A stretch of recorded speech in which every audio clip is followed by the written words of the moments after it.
expose Shake India bloc.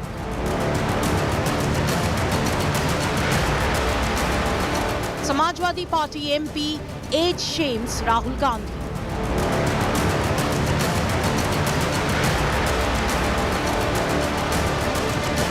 TMC demands top post for Didi.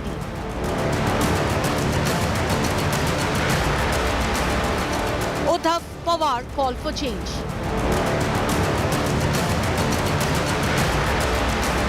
Congress snipes, dismisses suggestion.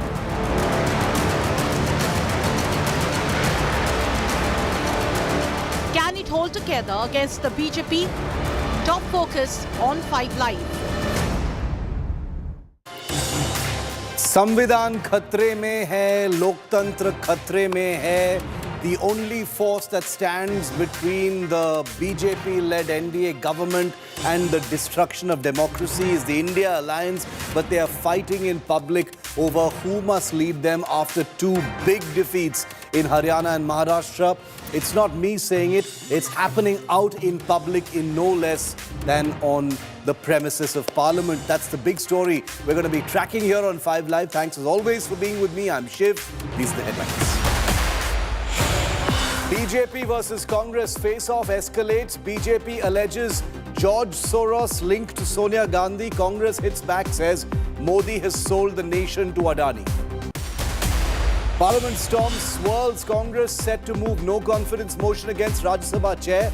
Top India bloc netas sign no confidence vote against Jagdeep Dhankar. India's Foreign Secretary meets Mohammad Yunus in Dhaka. Vikram Misri raises attacks on Hindus with Dhaka counterpart, says it expects a constructive approach. Ousted Syrian President Bashar al-Assad flees to Russia. Putin grants asylum to Assad and his family. Israel carries out airstrikes on Syria's capital, Damascus. India Today group shines at the ITA Awards. India Today wins for popular English news channel. Aaj Tak gets the same award in Hindi.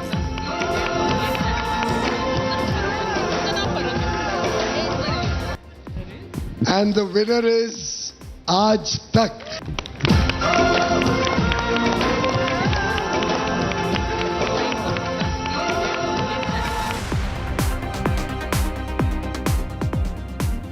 Today's topic is the India Alliance, and you'll know why in just a moment, viewer. It is the biggest political bloc against the BJP, but it is fed up with the Congress party leading the charge and leading the alliance. This is not my opinion.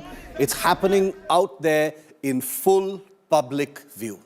Without taking Rahul Gandhi's name explicitly, India Alliance parties, nearly all of them, are fed up of his brand of leadership and choice of issues.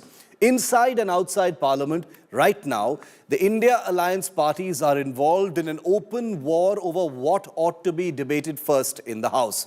While every other member of the bloc believes it's a bad idea for the considerable political bandwidth of the India Alliance to be devoted solely to the Adani issue, the Rahul Congress is simply unwilling to have it any other way, which is why from stickers on jackets to COVID masks to actual masks today of Modi and Adani in Parliament, as you can see in these pictures, the Congress appears to be mocking not just the Modi government, but even its own allies. So where does that leave the India Alliance? Well, formed as a united front to challenge the BJP's political dominance and ostensibly save democracy from khatra, the India Alliance now faces a defining moment. Murmurs for fresh alliance leadership have escalated into outright public demands by virtually every member of the alliance in light of the Congress party's abysmal performance in Haryana and Maharashtra. These defeats are not isolated events, viewer.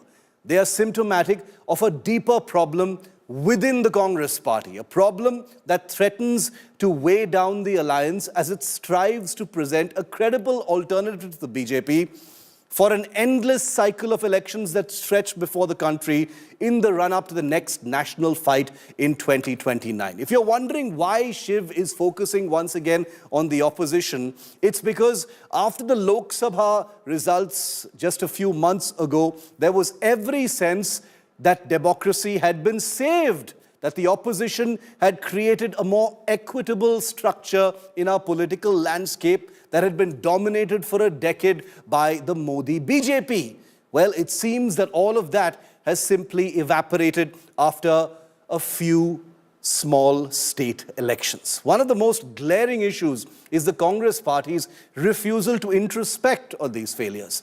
In Haryana and then in Maharashtra, the Congress party has failed to read the political pulse, mobilize effectively, and address voter concerns. It has taken the numbers from the Lok Sabha election as a reason to simply stop repairing its organizational structure.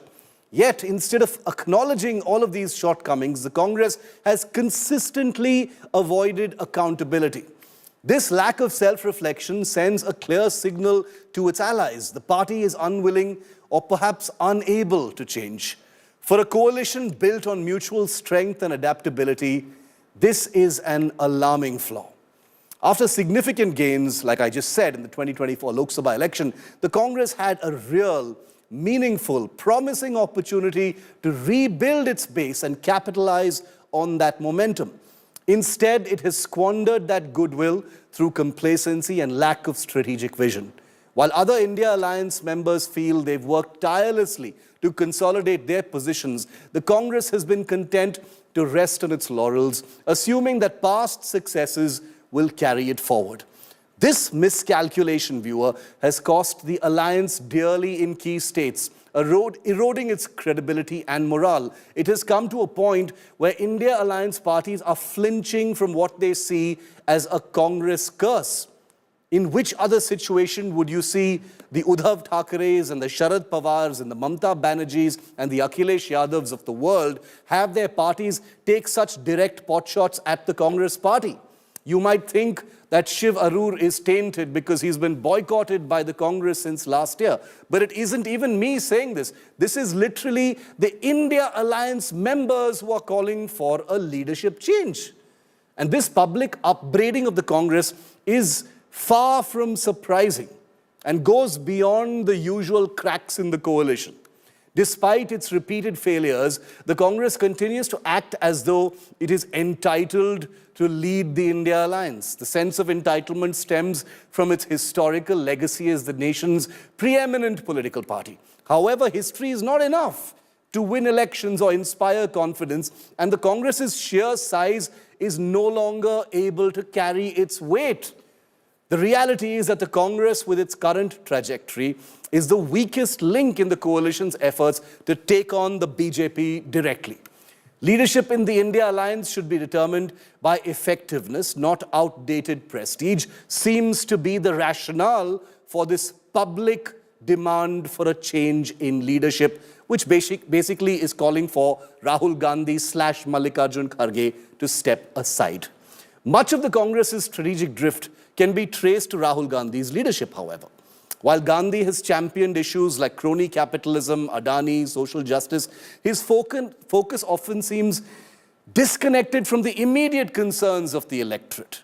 He holds aloft the constitution even in state elections.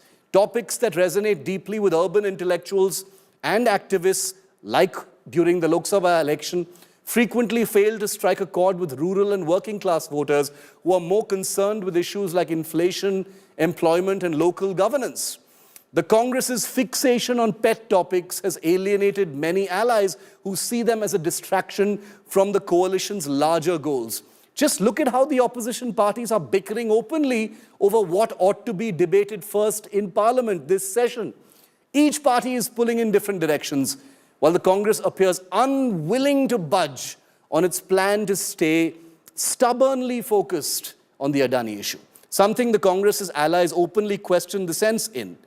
To the credit of Rahul Gandhi and the Congress party, they have refused to budge. They say, this is all we want debated first. It is therefore not surprising that several alliance partners are now calling for a reassessment of leadership.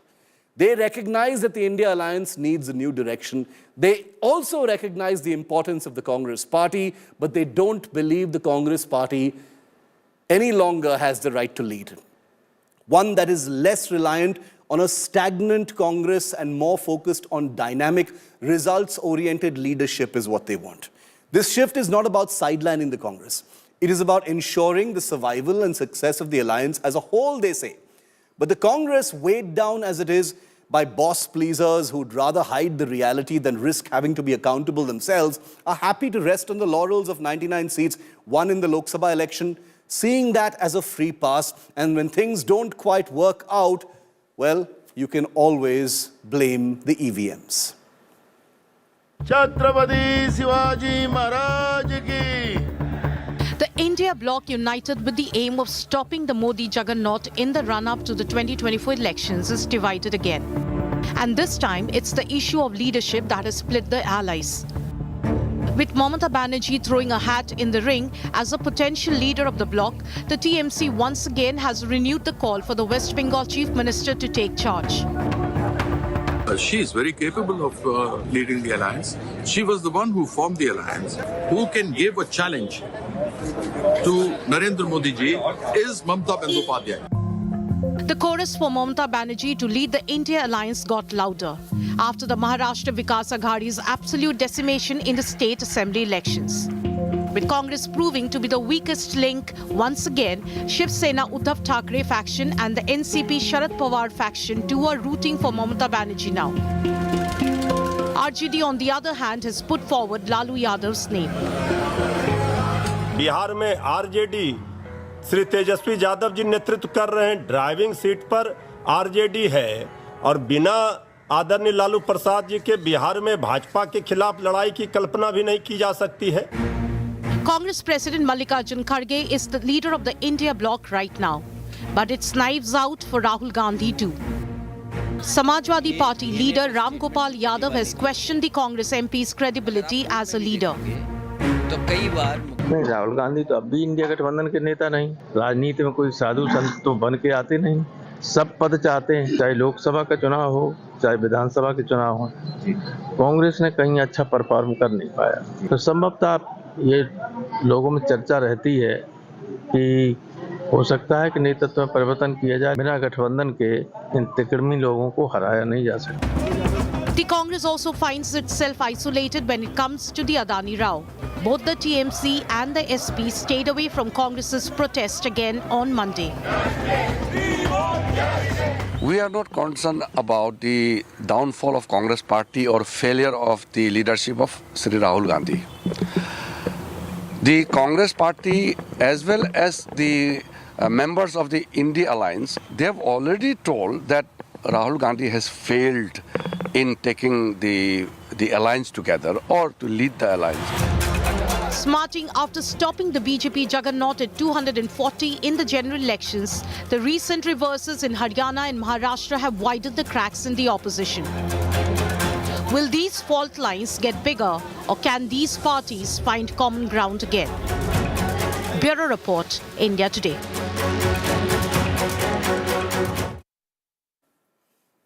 And the reason for the open demand for a shift in leadership of the India alliance from the Congress party and Rahul Gandhi to perhaps Mamata Banerjee, and there are many parties calling for Mamata Banerjee to take up the reins of the alliance, is also because of the Congress's track record in elections just this year. Take a look at this. In Maharashtra, it contested 101 seats and won a historically embarrassing 16 seats. It's got less MLAs now than it has MPs in Maharashtra. In Haryana, the Congress contested on 89 seats and won just 37 seats. In Jammu and Kashmir, contested on 38 seats and won 16, bringing down the overall tally of the India alliance there with the National Conference, even though it won and is in government now.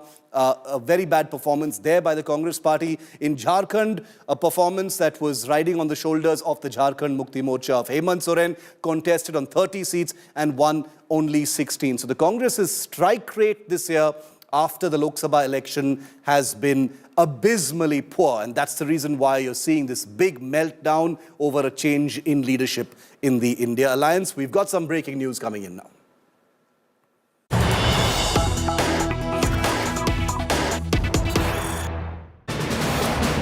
And India Today's political bureau breaking the news that there will be a discussion in Lok Sabha on 75 years of the Constitution on the 13th and 14th of December. It promises to be a fiery debate because remember, Samvidhan khatre mein hai is a war cry of the Congress party. Rahul Gandhi has made the constitution and perceived threats to the constitution a touchstone of his politics between last year and this year, and therefore the constitution debate on the 13th and 14th of this month are going to be likely big flashpoints in Parliament. During the discussion, the Prime Minister Modi, will respond to the discussion in the Lok Sabha. The Defence Minister will be starting the debate. Amit Shah will also speak, so expect it to be a couple of days of very, very fiery proceedings in the Lok Sabha. Piyush Mishra live with me from Parliament for more on this. Piyush, you know, the Samvidhan issue is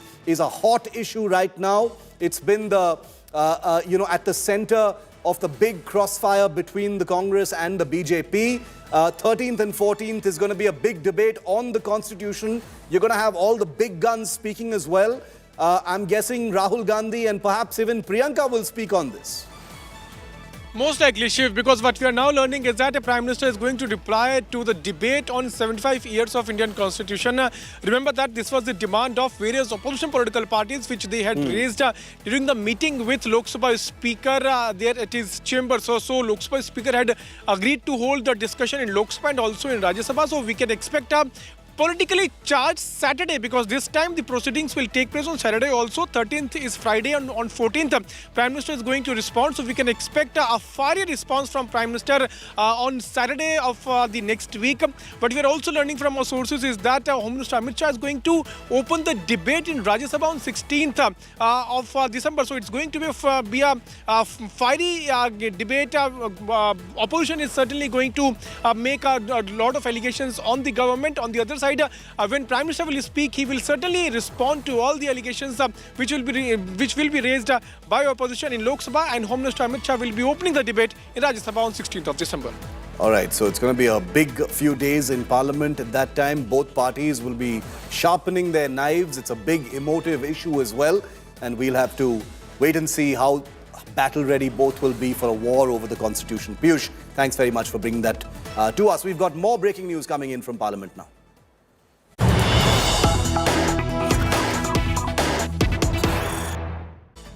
And this is a news break pertaining to the no-confidence motion being moved against chairperson of the Rajya Sabha, that's Jagdeep Dhankar. The Congress is steering that no-confidence motion against Jagdeep Dhankar. The Trinamool, the Aam Aadmi Party, the Samajwadi Party and all other India alliance leaders are on board backing this no-confidence motion against the Rajya Sabha chair, Jagdeep Dhankar. 70 signatures have already been acquired. So, Mausami Singh is live with us. Mausami, is this a symbolic protest, this no-confidence vote? What are the implications of this? What could happen? Clearly, Shiv, the battle lines are drawn, and the final climax was that today, as the opposition walked into the house, in the House of Elders, the BJP MPs were out protesting, and one by one, in fact, the ruling party MPs, including the JDU, slammed the opposition, targeted the leaders of the Congress party. In fact, many of them named Sonia Gandhi and Rahul Gandhi, to which Kharge also, protested. And then you had JP Nadda, the leader of the house, making certain attacks at the Congress party and Sonia Gandhi and Rahul Gandhi. And then we had the chairman holding a meeting, but then the issue did not resolve. And as you said, of course, it's a symbolic protest to say that the opposition is not happy with the way the business is being conducted in the House of Elders. The chairman is biased, he is one-sided, and is not giving the opposition a hearing, thereby, taking the attack to the doorstep of the ruling government. All right, we'll keep a track of that. Mausami, thanks very much for making sense of that for us. So, Parliament politics is heating up, and how? Well, it isn't just about no-confidence motions and debates over the Constitution. It's what's happening now in Parliament that's squarely in the spotlight, in an apparent bid now to counter allegations of the Modi-Adani partnership. The BJP has drawn connections between Congress leaders Sonia Gandhi and Rahul with US billionaire George Soros. There was claims and counterclaims in the ongoing winter session of Parliament because of this issue. Here's what happened, in case you missed it.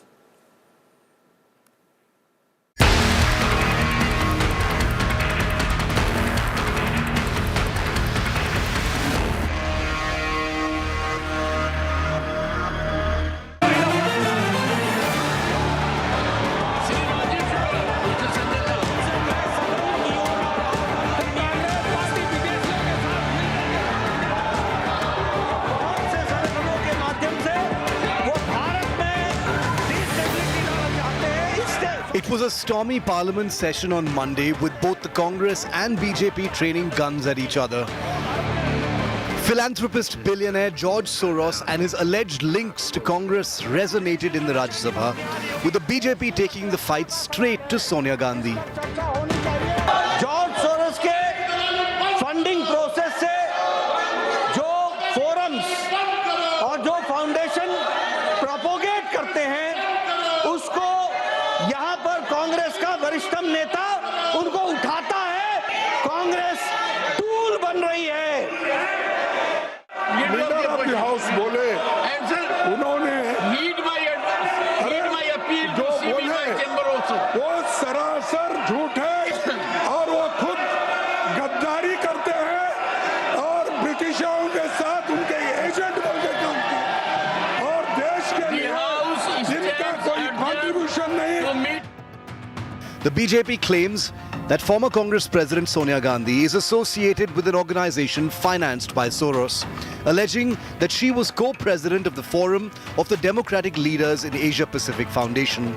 The BJP says that Sonia Gandhi was associated with an organization that has backed the idea of Kashmir as a separate nation, and that her chairmanship of the Rajiv Gandhi Foundation led to a partnership with the George Soros Foundation. Whether it is Rahul Gandhi ji, Sonia Gandhi ji, or Shashi Tharoor ji, or anybody, I am not into any particular individual. What I am saying is, anybody found to be colliding with or working in tandem with anti-India elements must be countered unitedly by all political parties, in fact, every citizen of India. Outside Parliament, the Congress is keeping up the heat on the Adani issue. The Congress led a protest against the Modi government, demanding a joint parliamentary probe into the Adani issue. Members of Parliament Manikam Tagore and Saptagiri Sankar Ulaka posed as Prime Minister Modi and Gautam Adani. As leader of the opposition in the Lok Sabha, Rahul Gandhi indulged in some mock grilling. आजकल क्या हो रहा है भाई? मैं जो भी बोलता हूँ पार्लियामेंट क्यों नहीं चलने दे रहे हैं? हम सारे ऑपोजिशन को मतलब वो आदमी गायब है, ये बड़े सीरियस लग रहे हैं, कम बोलते हैं आजकल, थोड़ा टेंशन में While the BJP has been accusing the Congress of hatching a conspiracy against India, the Congress has been countering with this cronyism charge. कि जो कुछ घटनाएं जॉर्ज सोरेस, उनका ऑर्गेनाइजेशन और उनसे जुड़े हुए विदेशी संस्थान कर रहे हैं, वो भारत में अस्थिरता पैदा करने की एक देशद्रोह के समकक्ष साजिश है। अगर ऐसे लोगों के साथ आपका संबंध है तो मैं कांग्रेस के शीर्ष नेतृत्व से पूछना चाहता हूं, क्या आपका शीर्ष नेतृत्व देशद्रोहियों के साथ है? This kind of diversionary tactics to save Adani is the story now. This past 3 days we can see that BJP don't want the parliament to function. They want the parliaments to be adjourned. The United States has rejected the BJP's allegations that organizations funded by its State Department and elements in the American deep state were behind attempts to destabilize India. With Piyush Mishra in Delhi, Bureau Report, India Today.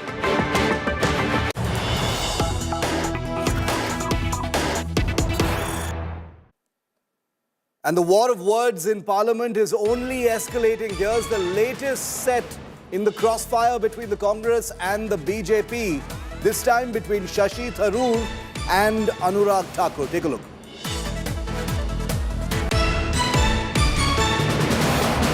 I find this is utterly ridiculous. I think the purpose of Parliament is to provide a forum for serious discussion of the people's issues and people's problems. And the government should understand that it is in their interest to let the opposition have its say. And then they can respond as appropriate. That's what Parliament's for. It's a deliberative forum.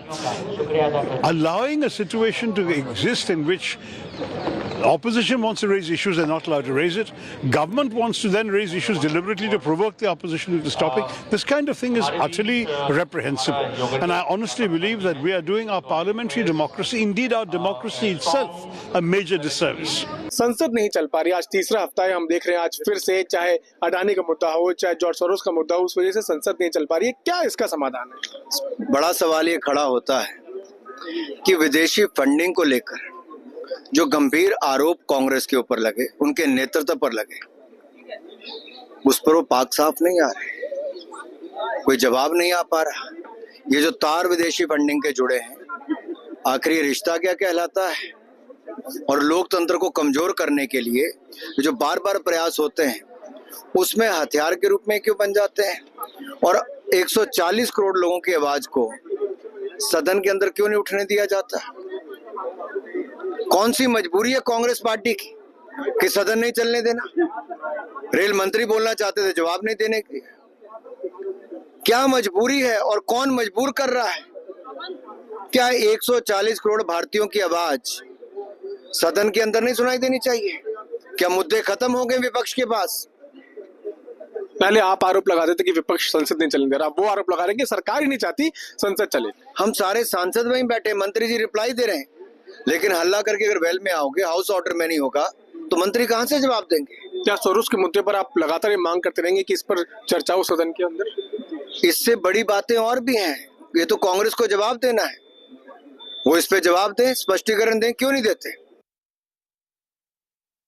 And that's going to continue in Parliament. It's only going to get more heated up. We'll keep a track of that. But coming up after this short break, the countdown has begun to the Delhi election. I know what you're thinking. Do the elections ever end?